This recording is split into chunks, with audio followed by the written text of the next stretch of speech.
जब जहर बोने वाला संसद तक पहुंच जाए तो यकीन मानिए लोकतंत्र को उल्टी आना शुरू हो जाती है। नमस्कार, आदाब, मैं खुशबू अख्तर और आप देख रहे हैं पल पल न्यूज। आज की सबसे बड़ी खबर ये नहीं है कि एक जहरीले सांसद ने देश की सबसे बड़ी अदालत पर सवाल खड़े किए हैं। बड़ी खबर ये भी नहीं है कि नफरतकार जहरीले सांसद को भारतीय जनता पार्टी ने पालपोस कर बड़ा किया, उसने हाथ झाड़ लिया। ये भी बड़ी खबर नहीं है। आज की सबसे बड़ी खबर ये है कि अब वही नफरती सांसद जेल जा सकता है, जिसका नाम कोई और नहीं निशिकांत दुबे है। भारतीय जनता पार्टी का सांसद लोकसभा में मौजूद, लेकिन अब उन्होंने कहा है कि जो संविधान को हिला रहा है, सवाल खड़े कर रहा है, उनका साफ तौर पर कहना है कि अगर देश में गृह युद्ध हुआ तो उसका जिम्मेदार कोई और नहीं, खुद chief justice of India Sanjiv Khanna होंगे। सुप्रीम कोर्ट को कोई हक नहीं है कि वो संसद के कानूनों पर सवाल उठाए। अब जरा सोचिए, ये कोई ट्विटर यूजर नहीं है, ये कोई गली का छुटभैया नेता नहीं है जो भाषणबाजी नहीं कर सकता। ये एक चुना हुआ सांसद है जो सुप्रीम कोर्ट को धमका रहा है। अब सवाल ये है कि क्या सुप्रीम कोर्ट को धमकाना राजनीतिक बयान है या फिर कानूनी अपराध। देश के सभी वकीलों ने, जिम्मेदार वकीलों ने इसे गंभीरता पूर्वक लिया है। उन्होंने एक साथ मिलकर अटॉर्नी जनरल ऑफ इंडिया को लेटर लिखा है और मांग की है कि नफरती दुबे पर कंटेम्प्ट ऑफ कोर्ट के तहत मुकदमा चलाया जाए। कंटेम्प्ट ऑफ कोर्ट एक्ट 1971 के मुताबिक अगर कोई व्यक्ति अदालत की गरिमा, निष्पक्षता, अधिकार क्षेत्र पर जानबूझकर हमला करता है तो उस पर कानूनी कार्रवाई होती है।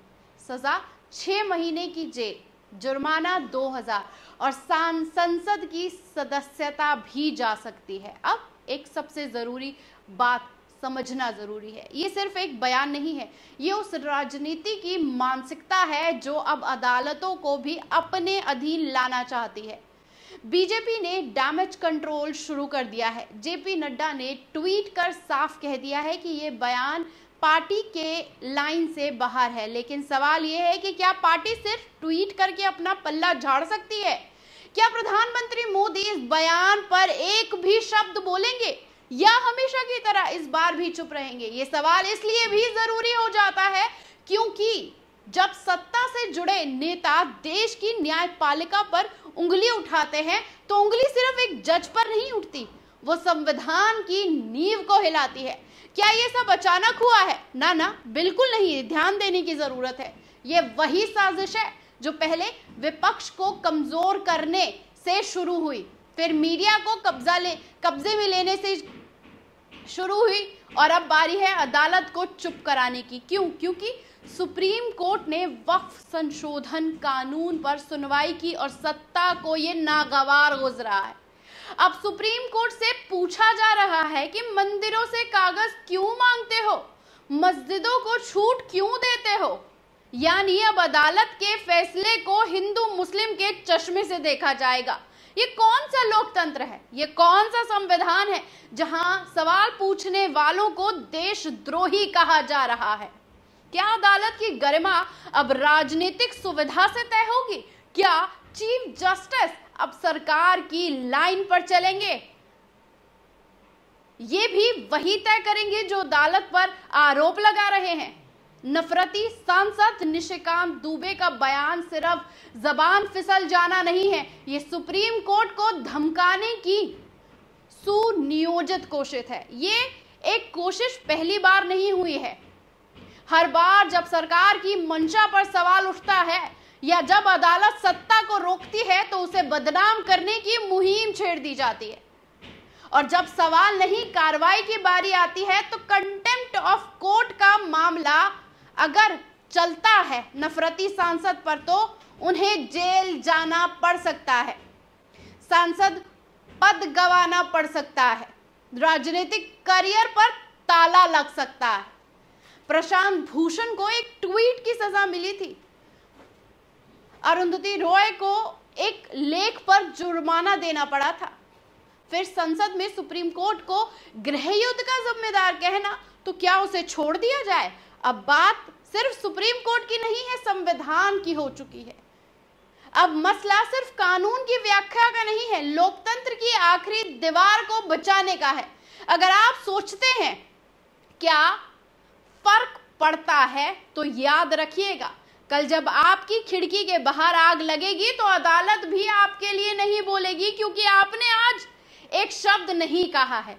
तो सवाल जब संसद से नहीं जनता से पूछना जरूरी हो जाता है, क्या आप सांसद के साथ हैं जिसने अदालत को धमकाया, या फिर उस अदालत के साथ है जो अब भी संविधान को बचाने की कोशिश कर रही? क्योंकि मुसलमानों के हक में पहली बार फैसला दिया जाना सिर्फ ये नहीं बताता कि किस तरह से ये सत्ताधारियों को उनके नफरतकारी एजेंडे में कैसे रोका जा सकता है। आज अगर आवाज बुलंद नहीं की जाएगी तो बार बार धमकाया जाएगा गृह युद्ध के नाम पर, और सुप्रीम कोर्ट को पूरी तरीके से बदनाम किया जाएगा। और ये भी क्लियर हो जाता है कि जब जब देश में संविधान के तहत सही फैसले, सही टिप्पणी की बात कही जाती है, तब तब ये चेहरे बदल जाते हैं, पर धमकाने की जो ये पूरी प्रवृत्ति है वो तैयार रहती है। भारतीय जनता पार्टी ने तो हाथ झाड़ लिया कि हमारी पार्टी की ये कोई लाइन नहीं है, हम इसे किसी भी तरीके से सपोर्ट नहीं करते। पर वही सवाल उठता है कि क्या एक ट्वीट कर देने से जिम्मेदारी पार्टी की खत्म हो जाती है? देश के प्रधानमंत्री की खामोशी कहीं इस धमकाने को ये नहीं दिखाती कि वो बाहरी तौर पर तो हम आपके साथ नहीं खड़े हैं, लेकिन पूरा का पूरा बैकअप हमारा तुम्हारे साथ है।